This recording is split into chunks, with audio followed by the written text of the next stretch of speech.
வளையில் இட்ட போது அந்த செட்டியார் கேக்குறா, அம்மா வளையில் போட்ட பணம் வேணும் என்று கேட்க வைரவன் கிட்ட பணம் இல்லை.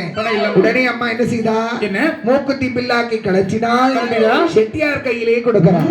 அப்பா செட்டியாரே, இந்த பில்லாக்கி கொண்டு மேலத்தெருங்கிலே சூரிய பிள்ளை வாழ்ந்து வருகிறார். அண்ணன் தம்பி 7 பேர், அதுல 7வது பேர் சூரிய பிள்ளை. அந்த சூரிய பிள்ளை கிட்ட கொடுத்து உனக்கு வேண்ட வெகுமானத்தை வாங்கிக் கொள் என்று சொல்ல செட்டியார் என்ன செய்தா, பில்லாக்கை வாங்கிக் கொண்டு வாரானே செட்டியாரோ, பில்லாக்கை வாங்கிக் கொண்டு வாரானே செட்டியாரோ.